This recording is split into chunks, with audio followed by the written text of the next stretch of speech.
We are discussing the fourth unit, that is cycloalkanes, cycloalkenes and dienes. We are already started cycloalkanes. In the first part we had seen what are cycloalkanes. Cycloalkanes are saturated monocyclic hydrocarbons. They are also called as alicyclic compounds. Their general formula is CnH2n.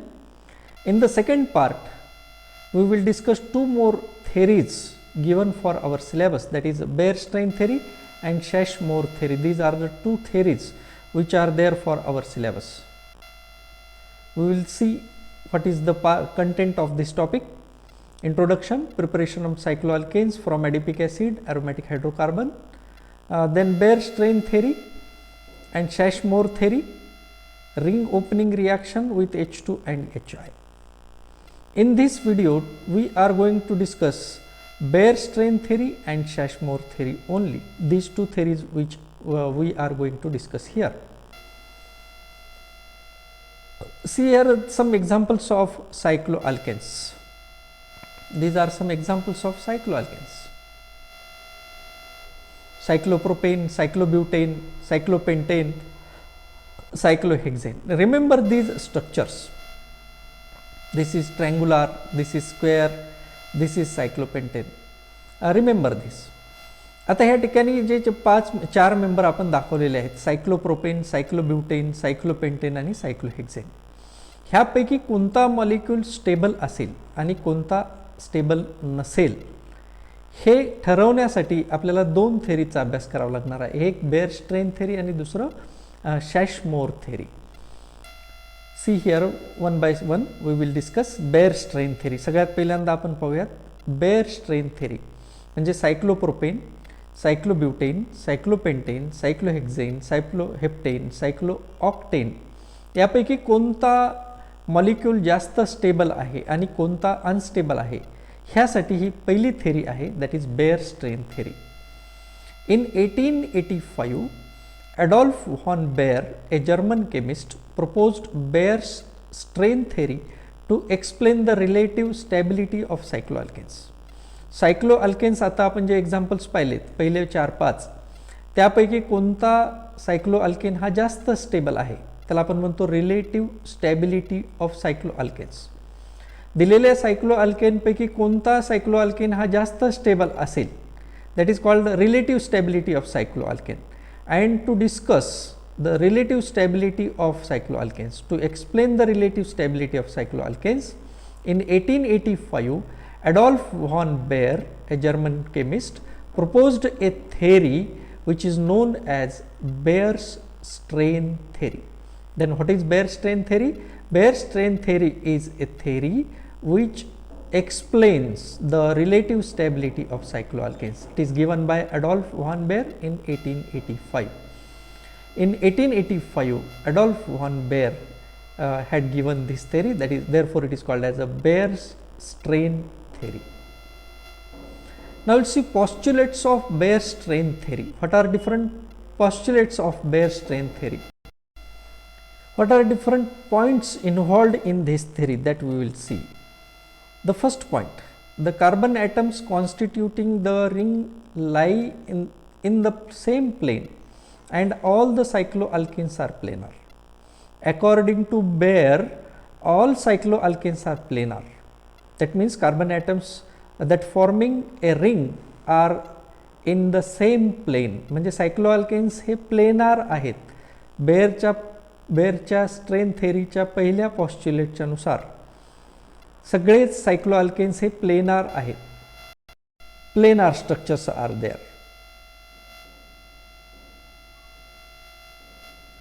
What is second postulate? The deviation of bond angle from the normal tetrahedral angle causes a strain in the ring and this is called angle strength. पहिला पॉस्च्युलेट काय सांगतो की बेअरच्या पहिल्या पॉस्च्युलेटच्या नुसार सगळेच सायक्लोअल्केन्स हे planar आहेत.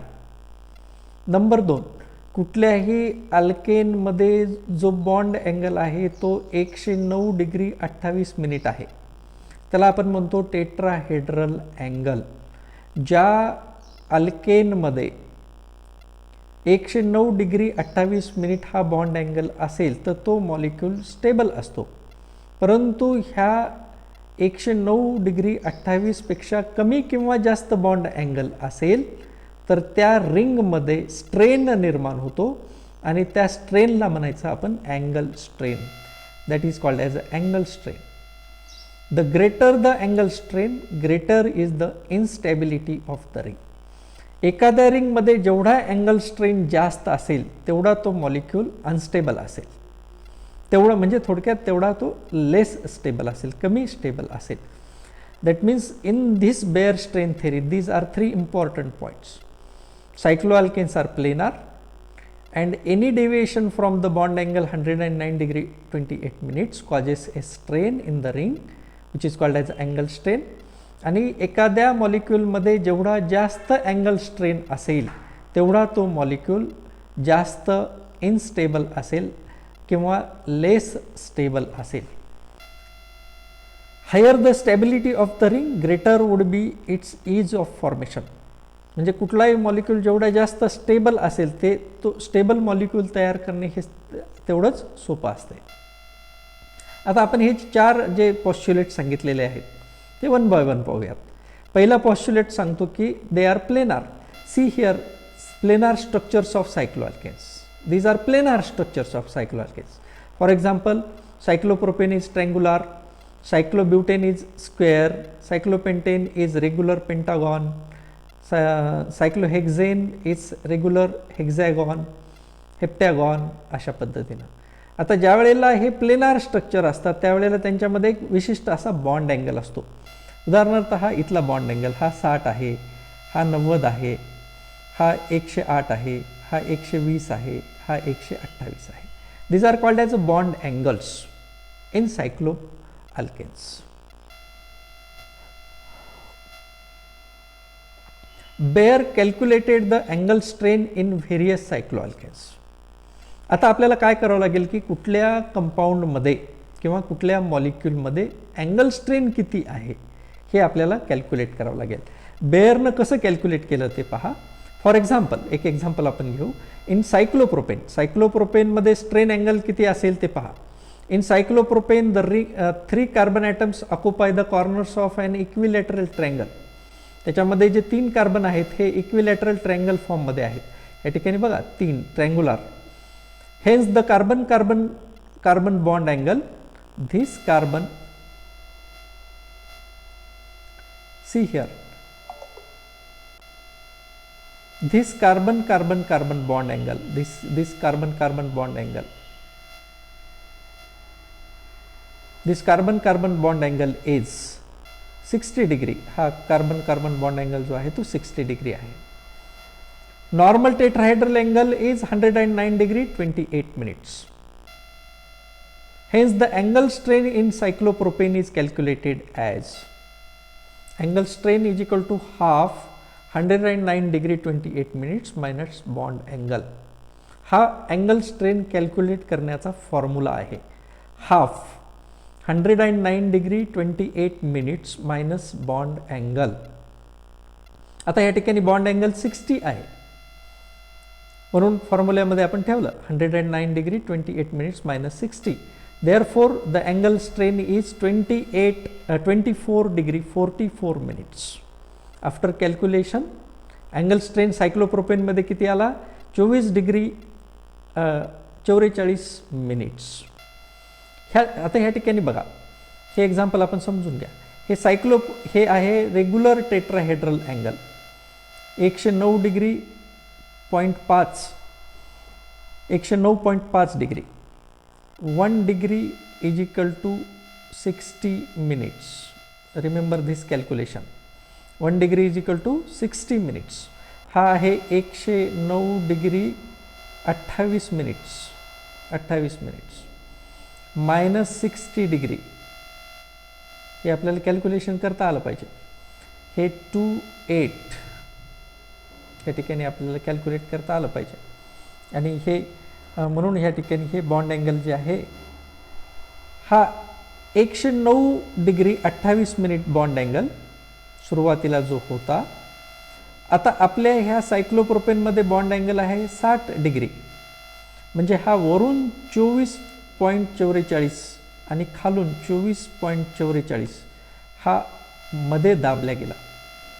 This bond angle is called as angle strain. This bond angle is called as angle strain. म्हणजे सायक्लोप्रोपेनमध्ये अँगल स्ट्रेन किती आहे? 24 degree 44 minutes. See one more example. Second,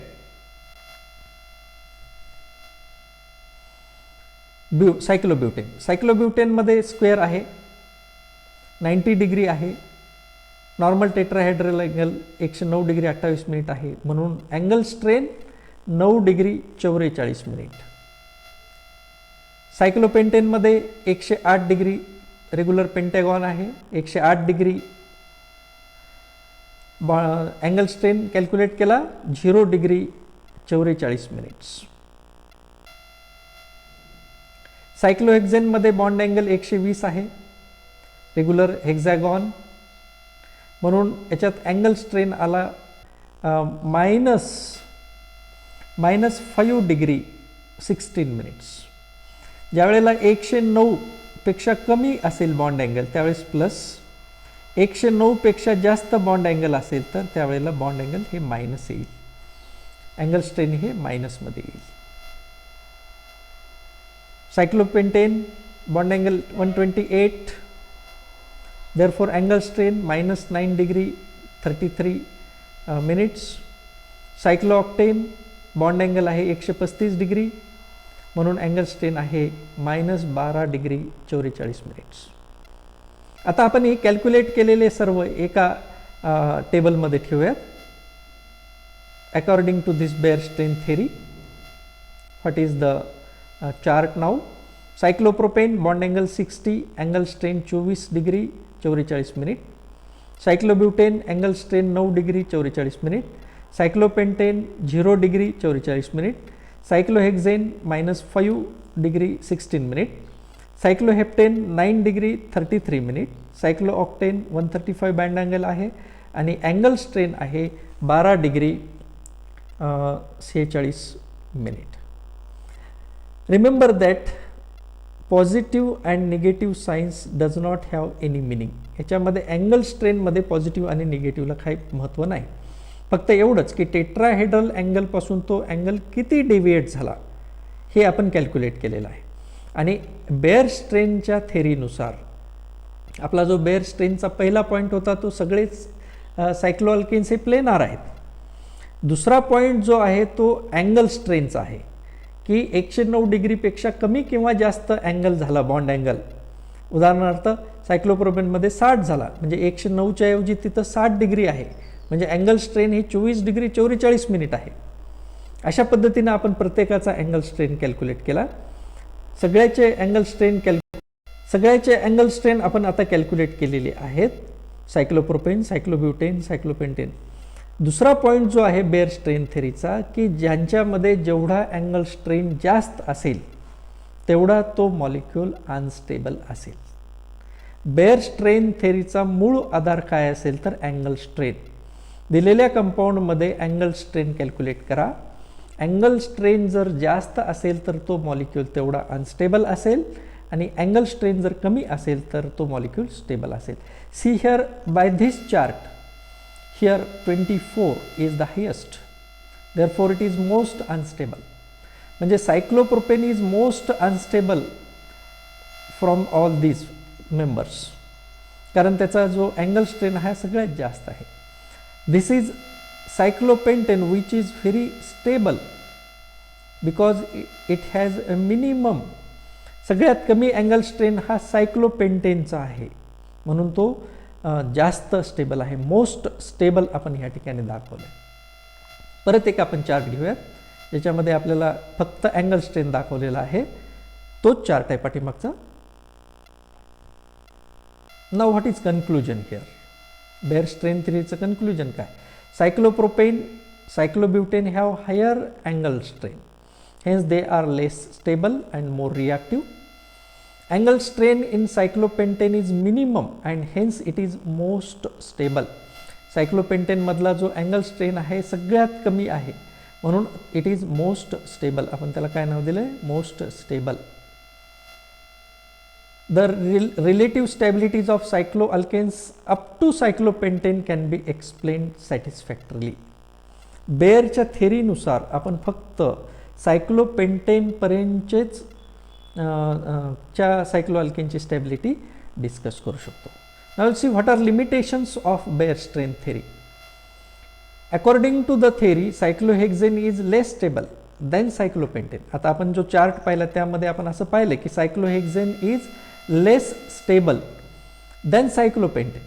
However, cyclohexane and other higher cycloalkanes are found to be more stable than cyclopentane. Baeyer strain थेरीच्या नुसार आपण आता असं सिद्ध केलं की सायक्लोपेंटेन हा जास्त स्टेबल आहे, परंतु सायक्लोहेक्झेन, सायक्लोहेप्टेन, सायक्लोऑक्टेन ह्यांच्यामध्ये स्ट्रेन असल्यामुळे ते सगळे मॉलिक्युल्स हे जास्त स्टेबल नाहीत. परंतु ॲक्च्युअल तसं नाही. ॲक्च्युअल कसं आहे की सायक्लोहेक्झेन आणि हायर मेंबर्स हे सायक्लोपेंटेनपेक्षा स्टेबल आहेत. याचं उत्तर बेअरला देता आलं नाही. This is limitation of Baeyer strain theory. The theory gives planar model of cycloalkanes. बेअरची जी थेरी आहे ते प्लेनार मॉडेल ऑफ सायक्लोअल्केन्सवर डिपेंड आहे. Carbon carbon double bond is easily form but according to Baeyer strain theory it is difficult to form. हे दोन limitations ह्या bare strain थेरीचे आहेत. आता ह्या दोन लिमिटेशनला ओव्हरकम करण्यासाठी शॅशमोरनं एक थेरी दिलेला आहे. Sachse and Mohr, these are two scientist. They had given theory of strainless rings. म्हणजे सायक्लोहेक्झेन हा कमी स्टेबल आहे according to Baeyer strain theory, परंतु आता शॅशमोर थेरीनुसार आपल्याला सांगता येईल in order to explain the stability of higher cycloalkanes. Higher म्हणजे सायक्लोपेंटेनपेक्षा जास्त कार्बन असलेले cyclohexane, cycloheptane, cyclooctane. Sachse and Mohr in 1918 proposed a theory of strainless rings. 1918 मध्ये त्यांनी एक थेरी दिली, that is called as a theory of strainless rings. According to Shashmore theory, the ring with 6 or more carbon atoms become free from the strain as all the carbon atoms are not forced into one plane. बेअरनं सांगितलं की सायक्लोअल्केनमधले सगळे carbon हे एकाच प्लेनमध्ये आहेत, त्यामुळं मॉलिक्युलमध्ये strain निर्माण होतो. परंतु शॅश आणि मोरने असं सांगितलं की रिंग्स विथ 6 कार्बन किंवा 6पेक्षा जास्त कार्बन असलेल्या रिंगमध्ये कार्बन हे एकाच प्लेनमध्ये राहणार नाहीत, आणि जर ते एका प्लेनमध्ये राहणार नसतील तर ते 108 डिग्री 109 डिग्री 28 मिनिटचा जो टेट्राहेड्रल अँगल आहे तो मेंटेन करण्याचा प्रयत्न करतील. Hence the carbon atoms occupy different planes where the normal tetrahedral angle is retained. Hence they are strainless rings, म्हणून त्यांच्यामध्ये स्ट्रेन राहणार नाही. For example, cyclohexane exist in 2 puckered conformations. आता सायक्लोहेक्झेन हे 2 पद्धतीने आपल्याला दाखवता येईल, chair form and boat form. Boat form and chair form. They are chair and boat form. Both of these forms are without any angle strain. आता ह्या दोन्ही याच्यामध्ये मॉलिक्युलमध्ये आपण पाहू शकता की this angle is nearly 109 degree 28 minutes. कारण हे कार्बन ॲटम्स एका प्लेनमध्ये नसल्यामुळे प्रत्येक बॉन्ड अँगल हा 109 डिग्री झाला, आणि ह्या ठिकाणी सुद्धा हा बॉन्ड अँगल 109 डिग्रीच्या जवळपास झाला. म्हणून ह्या 2 रिंगमध्ये आता आपल्याला स्ट्रेन मिळणार नाही. They are strainless. These are strainless rings. Chair form of cyclohexane is more stable than boat form. This is the next point, that is chair form of cyclohexane is more stable than the boat form. What are the reasons? These are reasons. In chair form, the adjacent carbon hydrogen bonds on all the neighboring carbon atoms are staggered. Here in this chair form, hydrogen atoms are near to each other. This is called as a staggered form. हे जवळ असणे म्हणजे staggered, आणि हे दूर असणे म्हणजे eclipsed. याला म्हणायचं इक्लिप्स्ड. एकमेकापासून जर दूर असतील तर त्याला म्हणायचं इक्लिप्स्ड.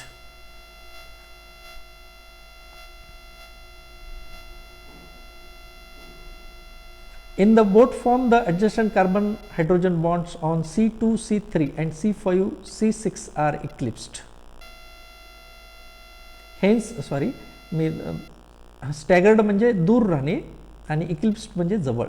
Staggered म्हणजे दूर, एकमेकापासून दूर. See here, we can show here. परत एकदा बघा.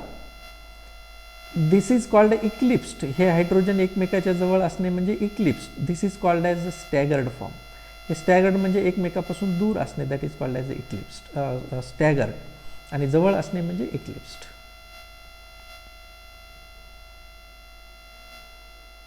Hence the energy of boat form becomes more than the chair form. Chair form पेक्षा boat form ची एनर्जी ही कमी आहे, जास्त आहे. त्यामुळं बोट फॉर्म हा जास्त अनस्टेबल आहे, चेअर फॉर्म हा स्टेबल आहे. Here this is picture of chair form.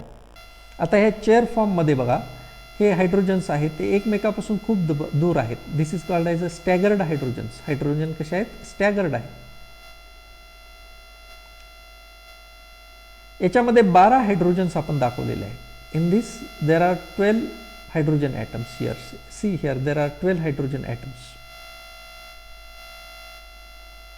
These are 16 hydrogen atoms. आता याच्यामध्ये हिरव्या कलरमध्ये जे दाखवलेले आहेत दे आर ॲक्सियल आणि ब्ल्यू फॉर्ममध्ये जे दाखवले ते इक्वेटोरियल. आता ॲक्सियल आणि इक्वेटोरियल म्हणजे काय आपण पाहूया.